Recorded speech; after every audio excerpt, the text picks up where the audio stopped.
Radio Pakistan شہید جمہوریت محترمہ بے نظیر بھٹو کے یوم شہادت کے حوالے سے خصوصی فیچر پروگرام پیش خدمت ہے دختر مشرق دختر باکمال شہید محترمہ بے نظیر بھٹو۔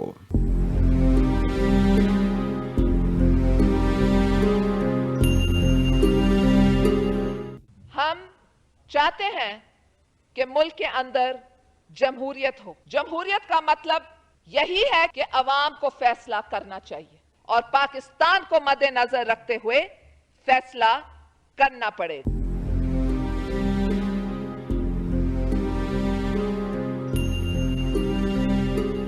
ایک عظیم سیاستداں، زیرک وکیل اور پاکستان کے ایک طویل عرصے کے بعد منتخب ہونے والے وزیر اعظم پاکستان ذوالفقار علی بھٹو کی باصلاحیت بیٹی دختر مشرق بے نظیر بھٹو نے کراچی میں 1953 میں 21 جون کو جنم لیا۔ اس خاندان کا ایک وسط اس کے افراد کا اعلیٰ تعلیم یافتہ ہونا ہے اور اس خاندان کی ہر نسل نے آنے والی نسل کو تعلیم کے اعلیٰ مدارج تک لے جانے میں اہم کردار ادا کیا ہے، اور محترمہ بے نظیر بھٹو کو بھی ان کے والد نے، جو ان کو پنکی کہتے تھے، شروع ہی سے اعلیٰ تعلیم کے زیور سے آراستہ کرنے کا بیڑا اٹھایا تھا۔ ذوالفقار علی بھٹو نے اپنی اس غم خوار ہر دل عزیز بیٹی کو بہت اچھی تعلیم دلوانے کا فیصلہ کیا اور اس کا آغاز کراچی سے ہوا۔ اپریل 1969 میں انہوں نے ہارورڈ یونیورسٹی کے ریڈ کلف کالج میں داخلہ لیا۔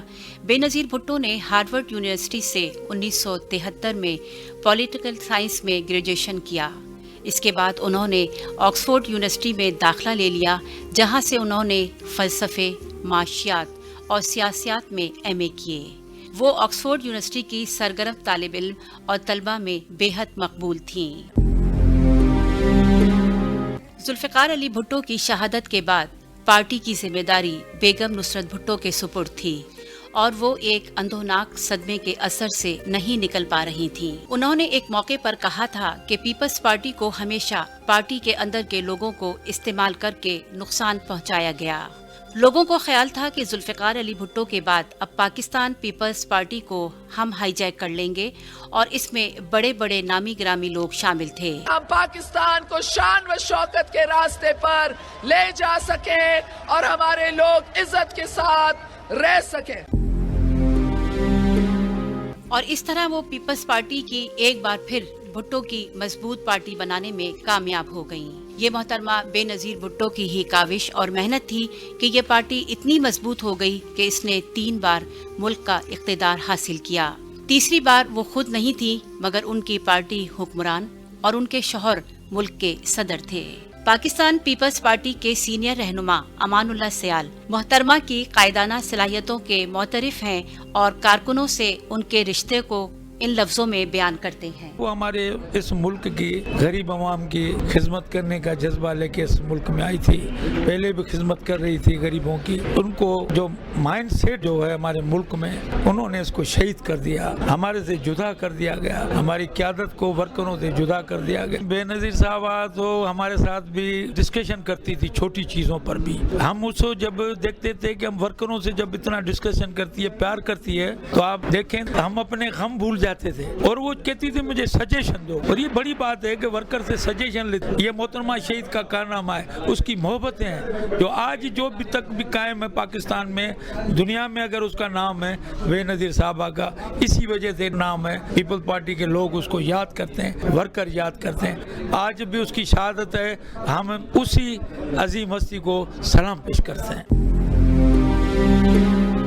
ذوالفقار علی بھٹو کو جیل بھیج دیا گیا اور ملک میں مارشل لا نافذ کر دیا گیا۔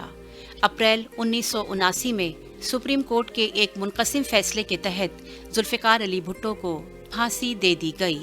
انہیں پارٹی کا سربراہ بنایا گیا، اور مارشل لا کے بعد اپریل 1986 میں جب بے نظیر وطن واپس آئیں تو ان کا زبردست استقبال کیا گیا۔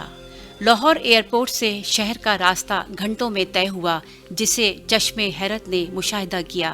ہم انصاف کا ساتھ دیں گے، ہم ظلم کا ساتھ نہیں دیں گے۔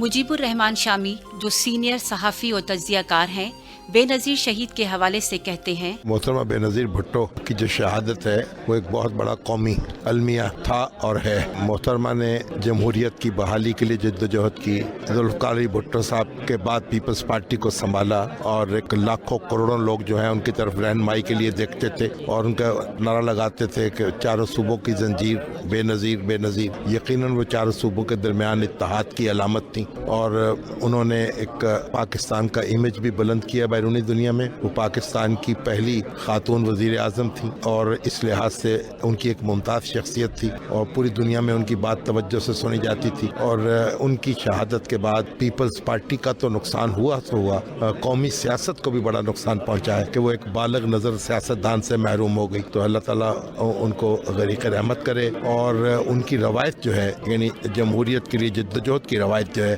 اسے باقی رکھے اور ہمیں توفیق دے کہ ہم جمہوریت کی حفاظت کر سکیں اور اس عمل کو آگے بڑھا سکیں۔ بھٹو صاحب نے خود ان کی تربیت کی اور اس کے بعد انہوں نے جمہوریت کی بحالی کے لیے کوشش کی۔ پھر قومی مفاہمت جو تھا، اس کا ایک نعرہ تھا ان کا کہ مختلف سیاسی جماعتوں کے درمیان جو بہت تناؤ پیدا ہو چکا تھا، محاذرائی کی کیفیت تھی اور اختلافات جو ہیں وہ ذاتی غصے میں اور انتقام میں ڈھل چکے تھے، انہوں نے اس آگ کو بجھایا اور ایک مفاہمت کی بنیاد رکھی۔ مسلم لیگ نون کے ساتھ مل کر ایک میثاق جمہوریت پر دستخط کیے، جس سے ان دونوں جماعتوں کے درمیان تلخی جو تھی ماضی کی وہ ختم ہوئی اور ایک صحت مند کردار ادا کرنے پر دونوں جماعتیں تیار ہوئیں، اور ابھی تک یہ ان کا جو میثاق جمہوریت ہے وہ پاکستانی سیاست میں ایک بڑا حوالہ ہے، مثبت حوالہ ہے، اور ہم اس کی طرف رہنمائی کے لیے دیکھتے ہیں اور اس کا حوالہ دیتے ہیں بار بار اپنی سیاست میں بھی، اپنی ترجیحات کے تعین میں بھی۔ تو محترمہ اس حوالے سے بھی ہماری سیاست میں یاد رکھی جائیں گی۔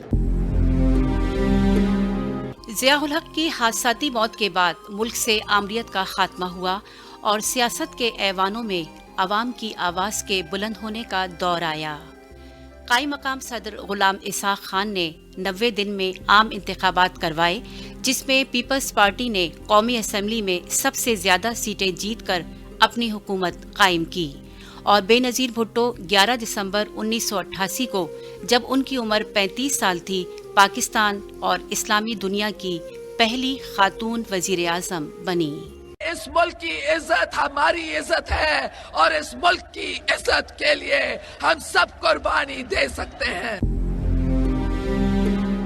1993 میں صدر غلام اسحاق خان نے نواز شریف کی حکومت کو بھی برطرف کر دیا اور اکتوبر 1993 میں عام انتخابات ہوئے اور پیپلز پارٹی اور اس کی حلیف جماعتوں نے معمولی اکثریت سے کامیاب ہو کر حکومت بنائی اور محترمہ بے نظیر بھٹو دوسری بار پاکستان کی وزیر اعظم بن گئیں۔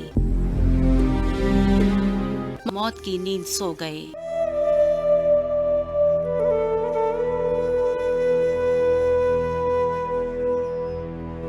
سینکڑوں زخمی ہوئے۔ اس منظر کے دوران محترمہ بے نظیر بھٹو کو بحفاظت بلاول ہاؤس پہنچایا گیا۔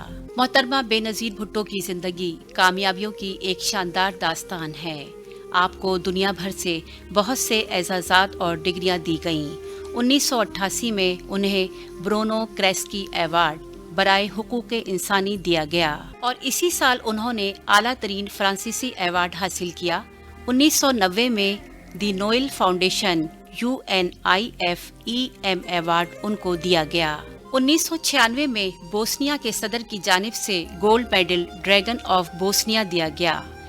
1995 میں لاس اینجلس کے میئر کی جانب سے شہر کی چابیاں پیش کی گئیں۔ اس کے علاوہ بے شمار غیر ملکی اعزازات اور ایوارڈ آپ کو دیے گئے۔ بے شمار ڈاکٹریٹ کی ڈگریاں دنیا بھر سے دی گئیں۔ 2006 میں دبئی میں یورپین پبلشنگ ہاؤس امارات کی جانب سے وومن آف دی ایئر کا ایوارڈ دیا گیا۔ 2007 میں اوسلو میں Muslim women of human rights and democracy کی چیئرپرسن نامزد کیا گیا اور آئرلینڈ میں نیشنل ایوارڈ برائے امن بعد از مرگ 25 اپریل 2008 کو دیا گیا۔